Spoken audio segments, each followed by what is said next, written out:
Okay, and we're going to get started. So again, my name is Karen Graves, and I am a business coach. My specialty is helping clients, my coaches and consultants, get clients in their coaching and consulting businesses so that they grow, so that they're working with clients that they love to work with, that they're making consistent income, that they're making profits, and that they're taking themselves out of this marketing madness overwhelm.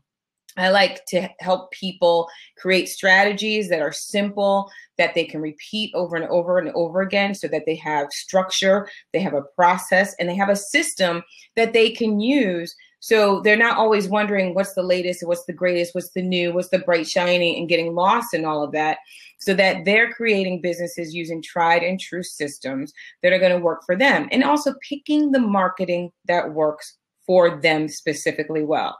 Sometimes, it's attractive to do things that are outside of your comfort zone.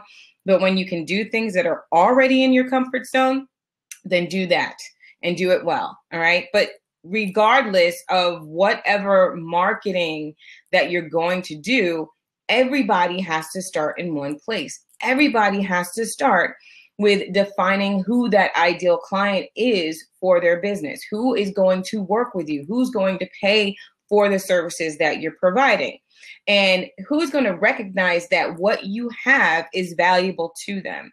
Oftentimes, people are really stuck in this space and they're kind of spinning. And that's why it's like, maybe I need to learn some more. Maybe I need to watch another webinar. Maybe I need to download another PDF. Maybe I need to grab a bunch of information that, may or may not be useful to me.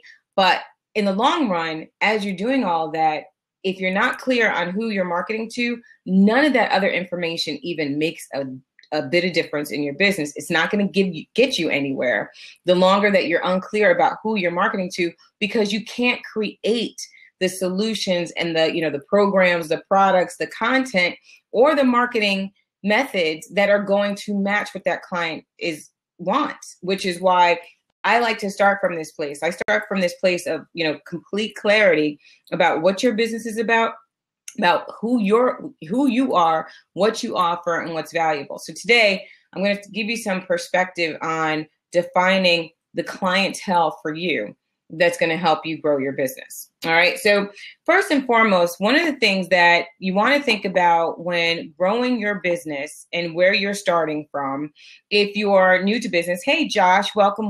Glad to have you.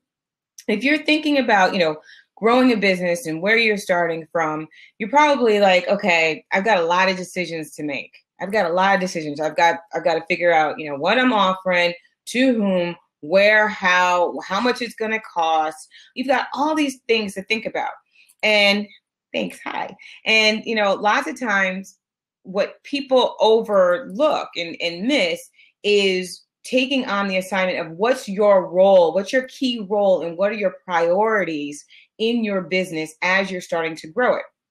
So we start these businesses and we're like, oh, I'm a CEO. That's what I am. I'm the CEO of the business. I make all of the decisions, and I'm going to come up with everything that has to be done. I'm going to create a to-do list that's like yay long, right?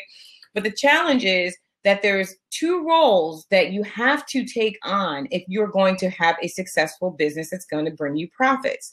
And those two roles are, you've got to be a marketer and a salesperson. Oftentimes people forget the fact that, when it comes to growing your business, you've got to be a marketer and you've got to be a salesperson. And if you're not going to learn the skills of marketing and sales, chances are you're going to have a hard time gaining clients consistently, getting systems in place, knowing where you're supposed to be marketing and what you're supposed to be marketing and to whom and how. So as soon as you take on that role and say, I'm going to be a marketer, I'm going to be a salesperson, if you accept those roles, then you will grow your business. And that there is no way around it. There's no way around. People are like, oh, but I don't like marketing. I don't like sales. You got to learn to love it. Got to learn to say, I love marketing. I love sales. And I'm going to get daggone good at it. I'm going to master it. Because if you master those two areas, then you will always make money in your business. And you can market anything and you can sell anything once you learn the foundational concepts of marketing and sales. All right. So the thing about marketing, and basically, hey, if you don't have marketing, you don't have sales, you don't have any business. Is that true, dog guy Josh? Josh, I love that dog guy. I'm a dog girl. I love dogs. Are you a dog trainer? Is that what you do? Or you just love dogs? Nice, nice professional. So are you taking your business online? Or are you doing it in person? Oh, you're an 8 years professional product inventor. Oh, Clicker, the clicker for dogs? Nice. Sweet. All right, I'm going to check out your website in a minute. So then let me share with you. Are you just let me ask you, are you bringing your business online? Is that what you're doing? Or you've already been online?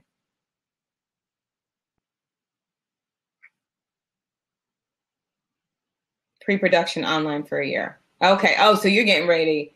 Oh, wow. Wow. 15,000 pre-orders. Awesome. That's sweet. Wait, I got to see now. I got to go look at your website.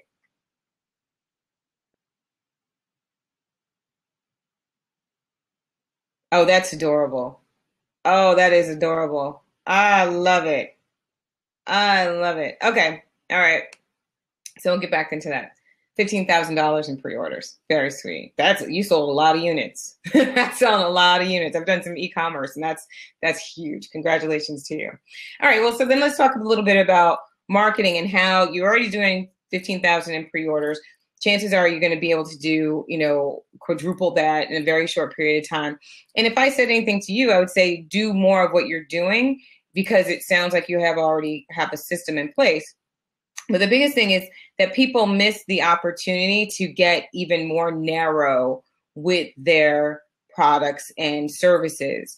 And so when it comes to, okay, I'm going to market to this group. I mean, you're a dog guy, dog people, there's tons of dog people, right?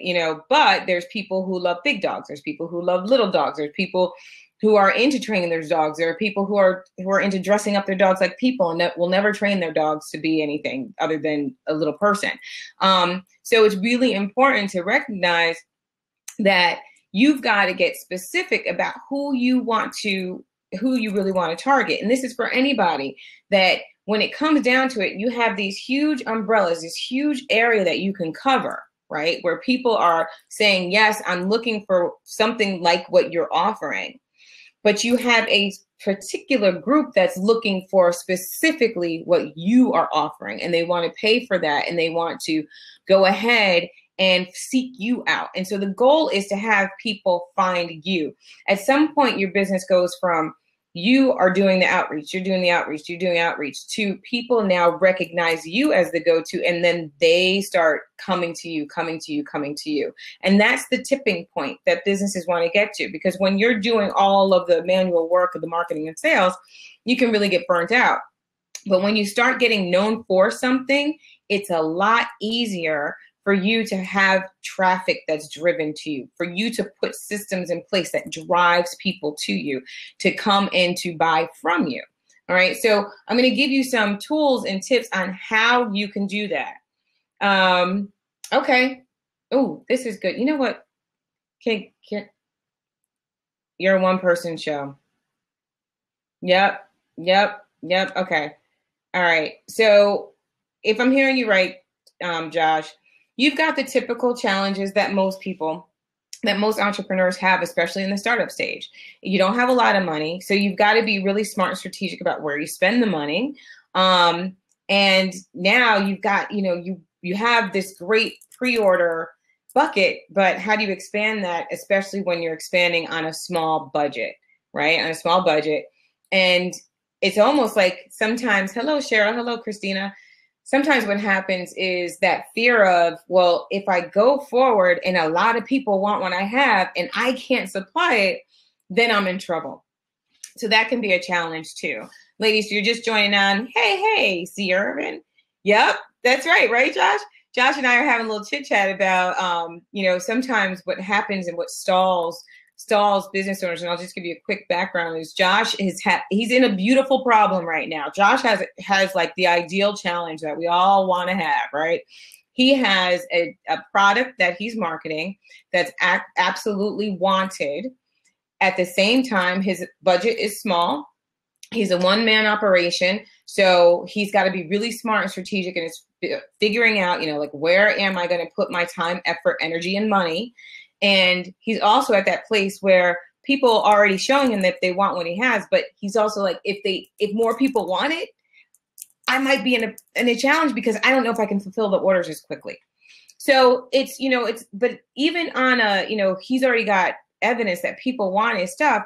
Even for those people who don't have evidence or who aren't sure, lots of people get stuck at that place of, but if I put it out there and it gets too big, too fast, I don't know if I can fulfill what it needs to be fulfilled.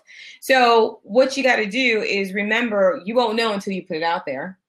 And that at that point, as an entrepreneur, you've got to think about, there's always the great thing about you, you're creative.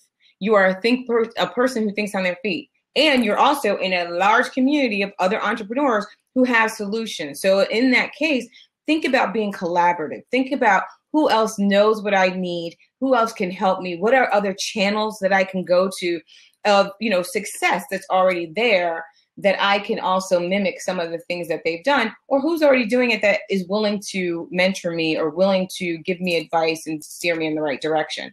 So that's something that you want to consider, Josh, as you do that, because there's opportunities for you somewhere in there for you to go ahead and expand without fear. You're going to have to be bold about it because you already have proof it works. You guys, he put his link in he's a dog guy.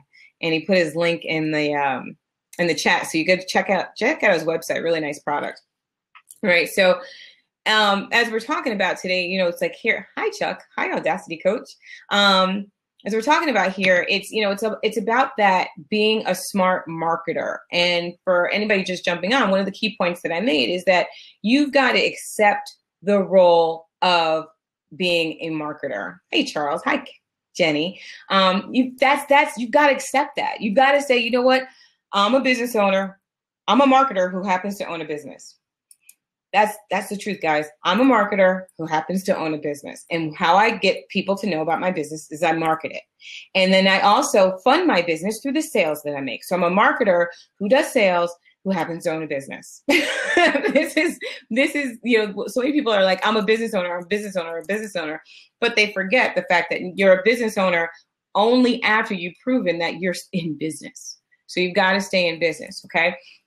So I want to give you some guides to, this ideal client. Who is this person? Who's going to buy what you have? Who wants what you have? Who's going to see the value in what you have? So yeah, Josh. Oh, Josh, you're an introvert too. Yes, it is draining. We'll talk about it. And thank you, C. Irvin. Yes, it is. You have to realize you have to market, right? So some of the things that you want to think about when you're ideal client, right?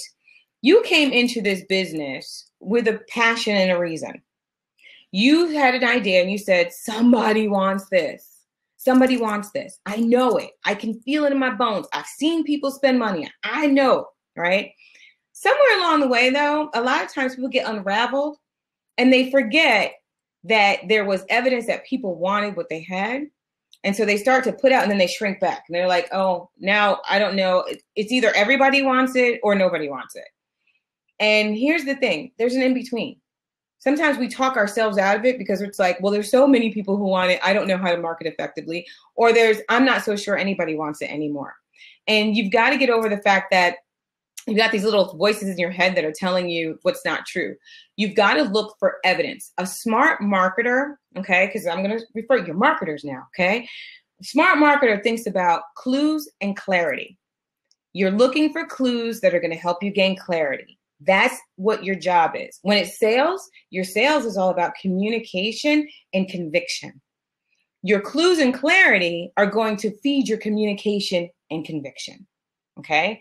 When you have those all working together, the chance you are going to have a great way to get the word out and stop becoming somebody's best kept secret, right? Because this is the problem, people. You all are awesome and probably best kept secrets. So the goal is to not be a best kept secret. It's to let people know what you're all about. So first step is you got to figure out what you're all about. And that's a whole nother show and a whole nother day. Today I'm talking about your ideal client, but you got to really figure out what you're all about, because somebody has a problem and you have the answer. Yeah, you heard it before. Somebody has a problem, you have a solution. You've got to figure out this specific problem and this specific solution. Don't think about 20 different solutions. Think about the solution. You are now a solution. You have a solution. And when you're selling advice, especially, you really want to think about, I could give you 1,000 million different ideas, but I am the one solution for what? For what? What are you going to help that person get? Now, when it comes to people buying things, and Josh, my dog guy, Josh, you're going to be a little different in this particular spectrum, but you are actually helping people in a different way. But most times when it comes to advice selling in particular, people are looking for 5 things, 1 of 5 things that they're willing to invest in. Okay, these are the big 5. I want you to write these things down. They're looking for solutions around their money, how to advance their finances, how to hold on to their finances, how to, have longer term finances. Really, it's like, how am I going to make money? How am I going to keep my money? How am I going to protect my money? Okay. They're looking for relationship advice, how to find the love of their life, how to have a better relationship with their significant other, how to find, just have a better relationship with self. Okay. So there's relationship advice. They're looking for health advice. How do I lose weight? How do I look younger? How do I stay fit? How do I stay trim? Things of that nature. Okay. They're looking for career advice. How do I get a better career? How do I switch jobs? How do I get promotion? How do I find a job? How do I start a business? How do I expand a business? Okay. And they're also looking for time solutions. How do I make better use of my time? And actually, Josh, think about that, because, especially for those dog lovers, it's like, how do I shorten the time of potty training to keep my dog from peeing in my house? I need that solution. But think about, how do you save people's time? How do you help them have better quality of lifetime, right? Those are the big 5. And there's some other ones. There's luxury things. There's hobbies. People pay for information about hobbies and like if they're golfers or if they're, boating experts or things of that nature. But typically, those are the big 5 that they're going to be paying for. Okay, so it's relationships, money, health, career, time. Time actually can go with any one of those. Those are the big umbrellas. Okay, so you think about your business right now and it's like, okay, what areas can I affect? So that's the big umbrella. Now think about you specifically in the solution that you offer, right? What is it that you offer? Which umbrella does it fall under? Which area? Okay, now it's like, okay, if I am a business coach, then I'm probably going to affect people's money, or I'm going to affect their business. Maybe both, right? I do both. But you want to think about, okay, what areas am I affecting? Is it their money and their business? Okay, great. I know that I have solutions that are going to help people in those areas. Now, think about your top 3 solutions. Top 3. You probably have a dozen. But I'm going to push you to think of 3 solutions that you know that you can solve in one of those 3 areas. And write those down. Okay. Once you have the 3, which one is your like, bam, I'm the best at that. Circle that one. Okay. Now you have a position. You've now accepted a position. Well, your solution is matching somebody. But when you think of, okay, I can help all business owners who are starting a business make more money.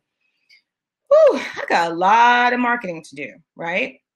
So you really want to think about starting where you are and who you can reach fast. Because most business owners, when you're starting out, the goal is to have income coming pretty quickly, right? It's like, do you have time to launch a webinar right now? Or would you like to be able to pick up the phone and call somebody? Which one's going to pay the bills faster? Do you want to think about, okay, who can I touch right now? Like, where could I, if I had to walk out the door, if I had to pick up the phone, or if I had to go on Facebook and find somebody who fits in this umbrella, where would I go? Right? So now we're going to start pulling it back and thinking about specifically the type of person that is going to benefit the most from your solution.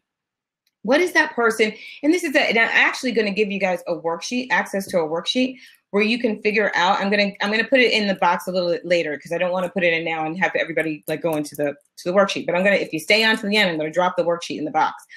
There's specific questions that you're going to need to ask yourself. And this is all the psychographic and the demographic. And I actually put a little bit of a spin on there that has you think a little bit deeper. But, you need to think about, what is that person doing every day, thinking about every day? And where are they in their journey that they're looking for you? Because when it comes to, think about the last thing that you bought. And I'm not talking about your food. Oh, you probably could have bought a sandwich and that would be a good example. But you want to think about, what's the last purchase, like a pretty good investment that you made? Think about the timing of that investment. Like, what was it? Were you looking for that investment? Was it something that you were like, I can't move forward unless I have this investment, unless I make this investment? You got to think about that.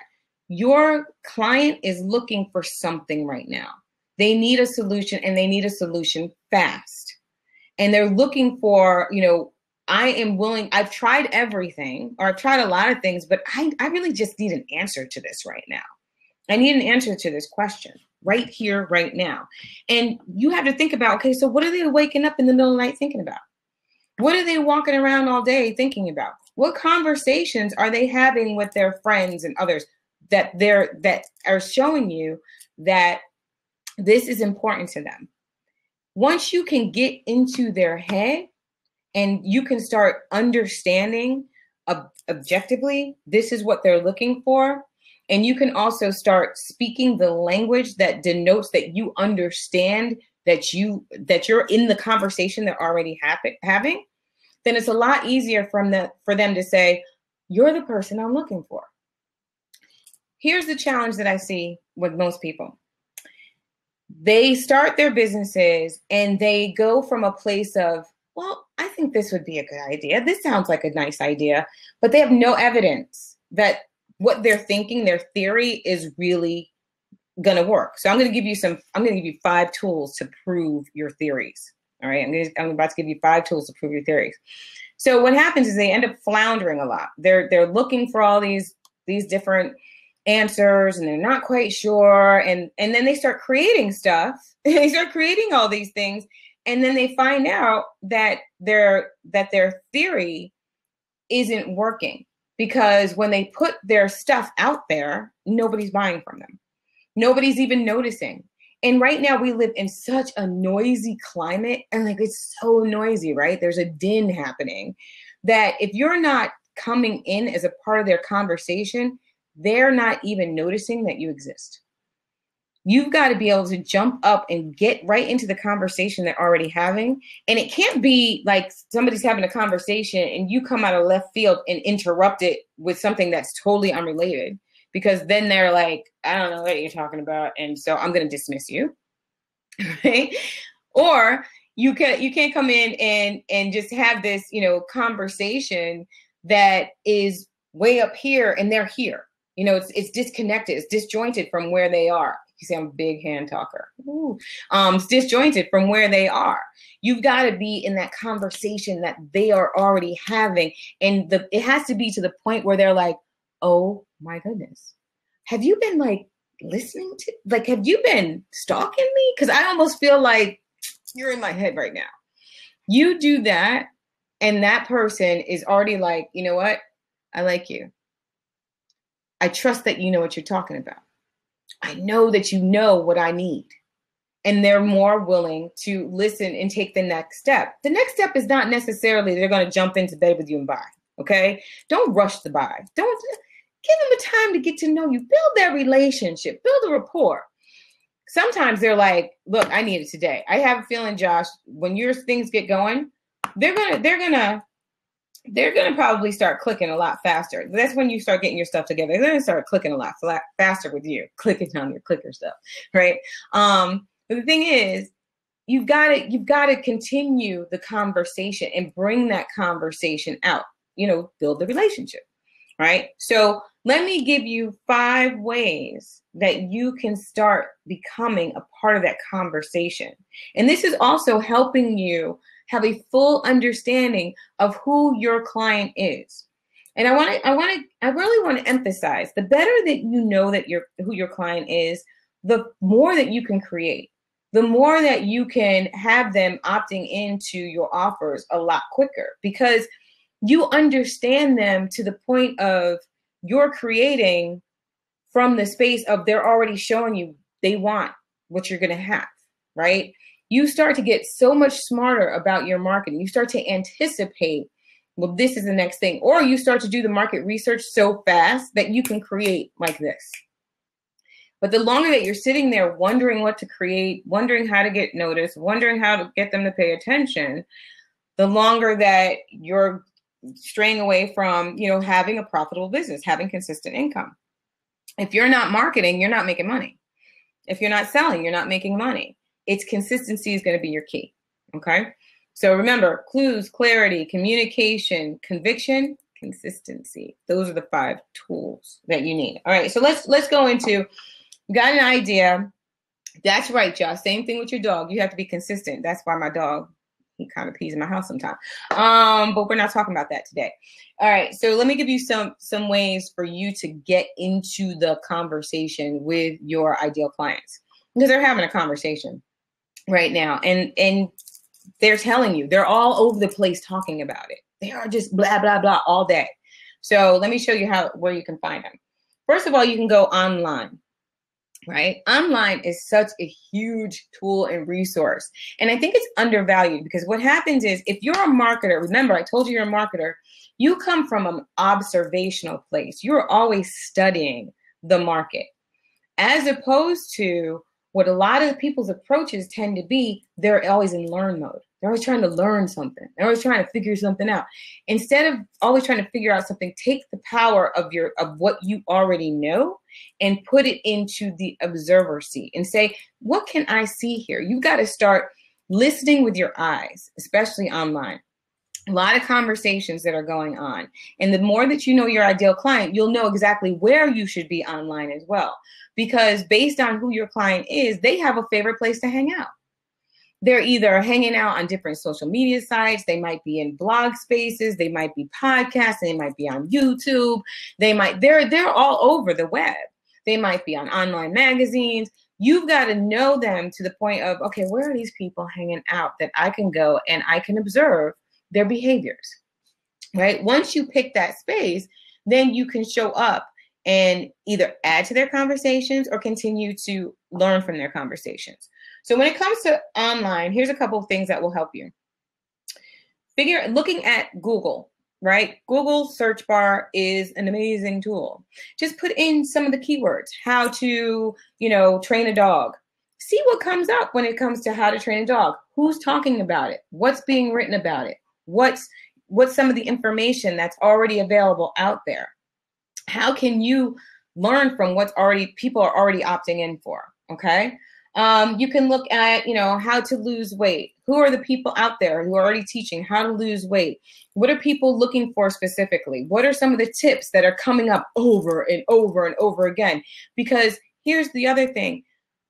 People market the same things over and over again. Sometimes we get, as people who do market a lot, you get exhausted. Like, I don't know how many times I've seen the conversation of, which buzzwords can we kill now? If I hear another how to grow a 6-figure business, I'm going to throw up.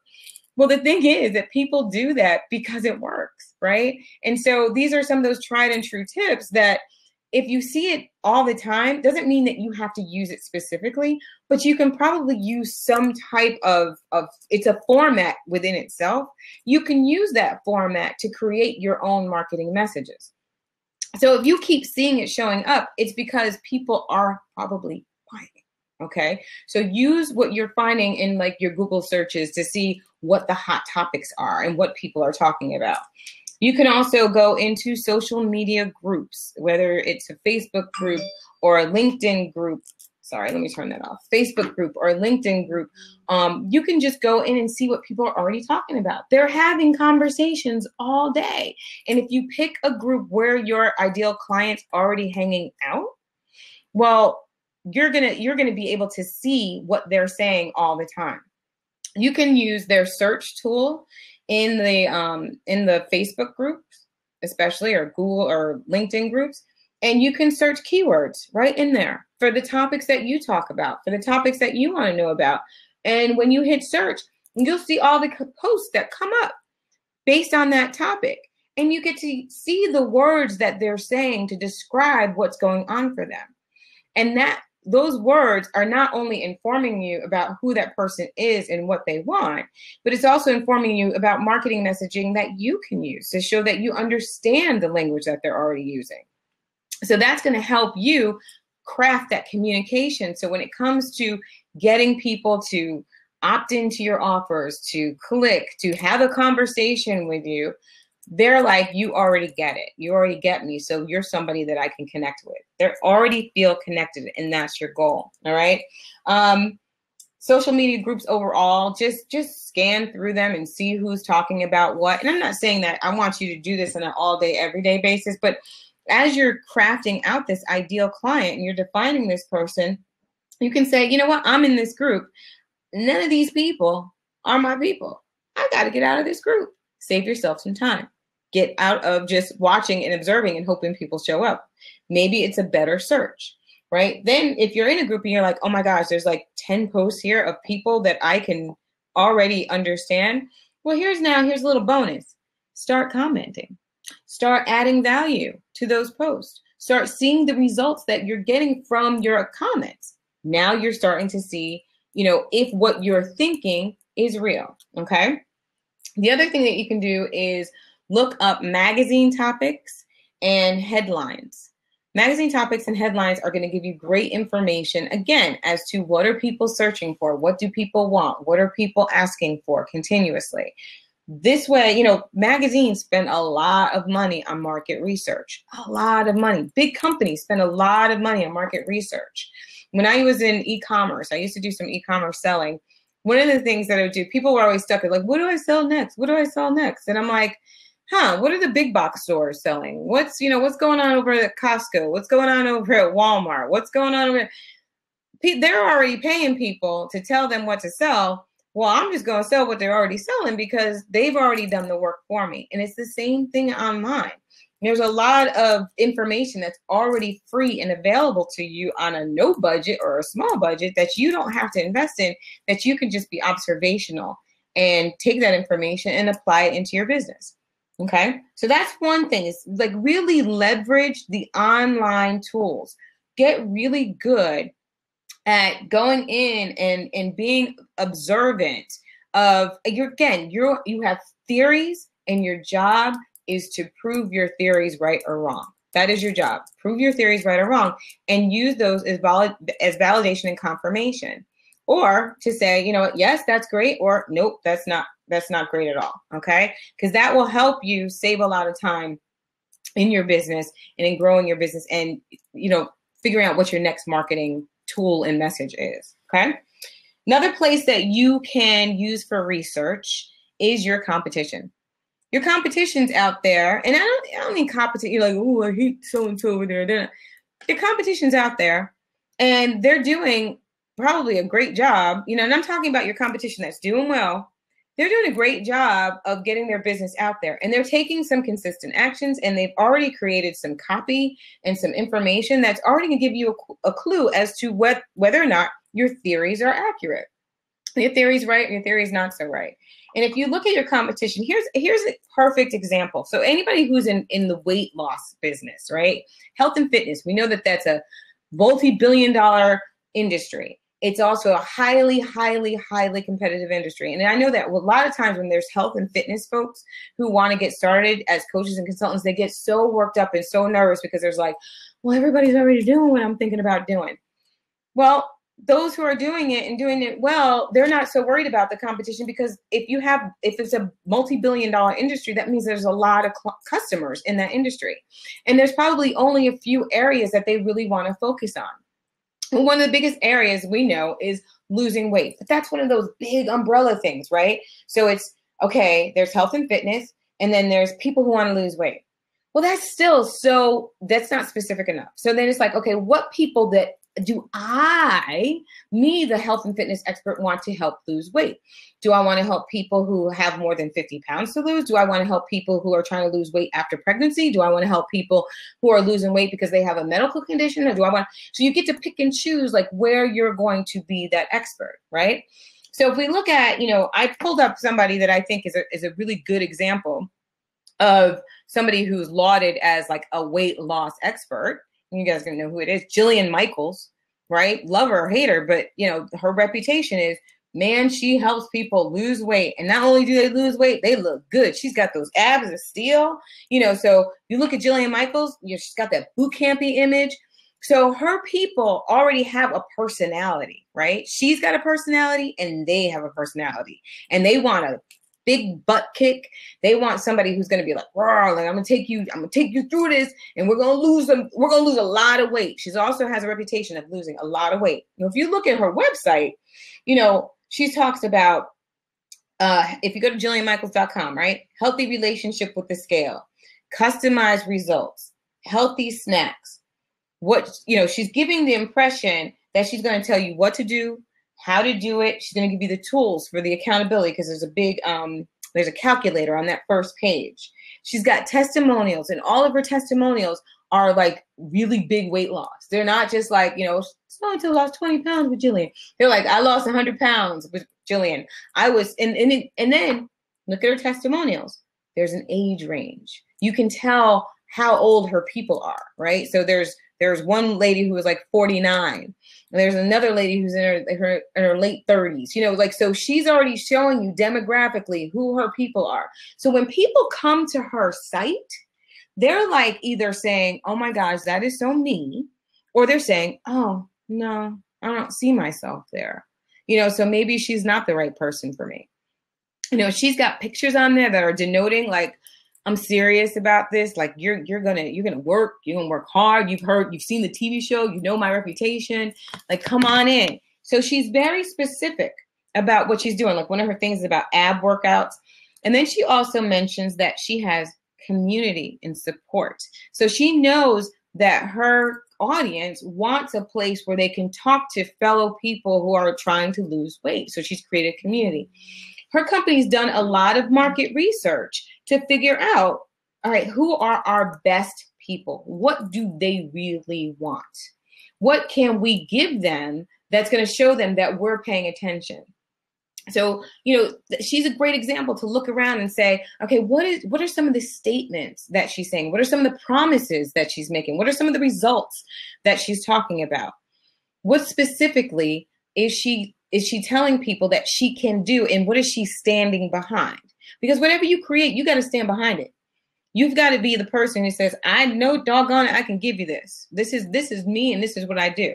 So look at, in your industry, who's already doing what you want to do and how you want to do it, and what is it about their brand specifically that is, like what are the key areas that they're excelling in? And where, look at your own brand and say, am I doing that in my own brand? Am I bringing forth a personality? Am I bringing forth, a position, that I stand in a position? Am I evoking that I get strong results in the area that I say I get strong results in? Do my testimonials say that I can do what I say I can do? Once you do that, then, you have a voice. And you also have a space where ideal clients are like, I think I need you. I really think I need you, and I want you, and I'm going to go work with you. All right. So the more, and it's about them. Your business is about them. All right. So that's a key there too. Think about who your competitors are in your market. Write down some of their names, and then go to town and research them. Okay. Another method you can do for research is be conversational. Strike up some conversations. Ask people who you feel your ideal clients what they want. Just reach out, talk to them. Just say, hey, I'm be honest. I'm conducting some research, and I feel that I have something that would be beneficial to you, and I just have some questions around it. I just want to make sure that what I'm thinking is actually matching. Would you take a few minutes? And just Talk to people. There is nothing better than having a real life conversation to really hear what a person's saying, because if you get really in tune with them, you can hear what's not being said too. A lot of times people will stay on that surface for a while, but if you're asking really good questions, you'll get down beneath the surface and you'll hear what's not being said. You'll hear the real problems. Lots of times people will give you, this is my problem, and it's not really the real problem. There's a bigger problem. The problem is always underneath the surface. So you have to get attuned and listening. Remember, if you're a marketer and a salesperson, which you are, that's what you can do really well, is that you listen and you listen and you listen and you listen to the point where you're like, I get it. I get it. This is what they really want. And then you can start creating from that space, because you are beyond in their head. You're like lightning to them. Okay. So get in tune, but have real life conversations, because the inflections that people give you, you can hear when they're nervous. You can hear when something's really upsetting to them. I tend to have conversations where people cry. I don't know what it is. It's just there's nothing better than that real life. And if you are in person, it's even better. You can see people's facial expressions. Like, we all try to like hold back a little bit, but when you're talking to a person, they tend to let go a little bit. Let go. I'm not saying, drill them with questions, but ask some of the, like a few questions that are going to give you information that's going to be helpful for you. And tell them you thank you. And if you have a nice little bonus, give them a bonus. But you may be surprised. You might end up with a client. It happens. It happens a lot, right? Another tool that you can use is surveys. You can create surveys that you can, if you have an email list, you can send them out to your email list. Now, surveys can be tough. But they don't have to be. Well-placed surveys, if you're adept at really good placement and really good positioning, then your surveys can be something that people are like, oh, I love to answer this. So think about, where can you put a survey, and don't make it a dissertation. Like, don't make it like a 10 to 15 question. You can get some really good information in less than 10 questions. Right. So ask your existing email list, what is it that, and use your assumptions, use some of the theories that you're flushing out. Lots of times when people create surveys, they kind of come left field. They're just like, again, they're not a part of a conversation. They're just like jumping out there with a survey. So don't be that person who just jumps into a conversation that's not happening. Make sure it's already coming into a conversation that's happening, and you're just expanding on some of the theory that you already have going on.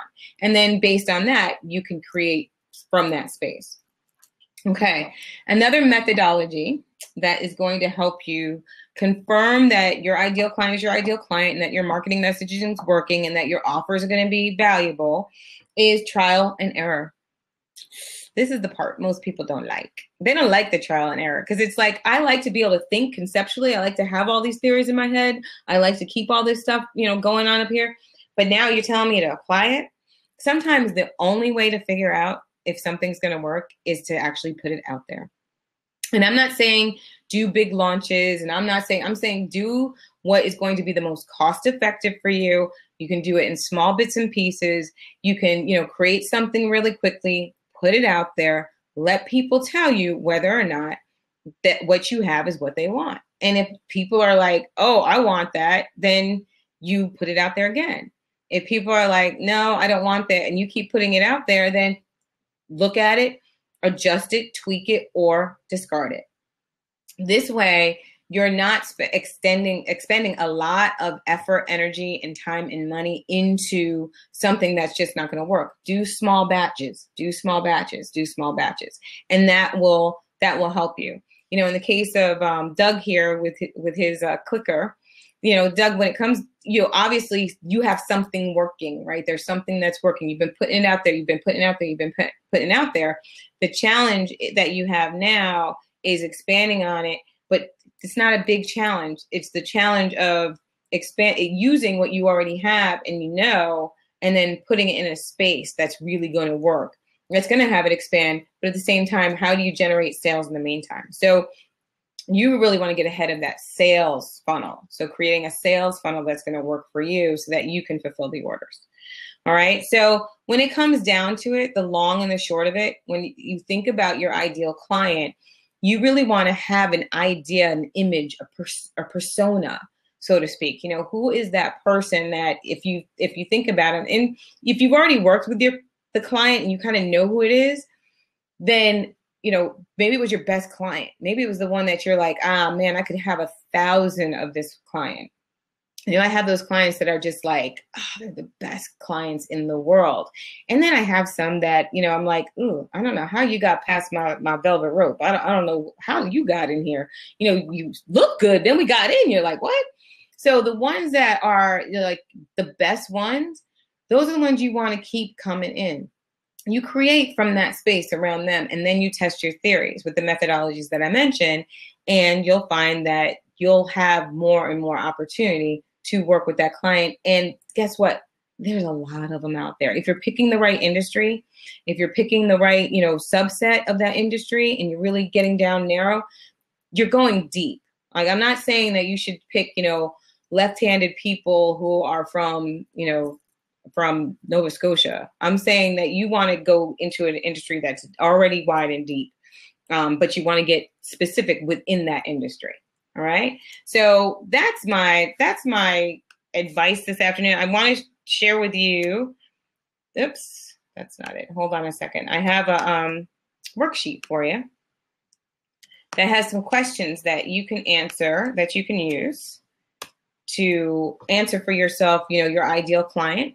That's going to help you figure it out. And now, I also said that I was going to open up my hot seat and let somebody jump in. And if you have questions, you can ask your questions, or if you'd like to jump in the hot seat and get coaching in the moment, then I'm more than happy to do that. And if not, then we'll just go ahead and call this puppy goodnight.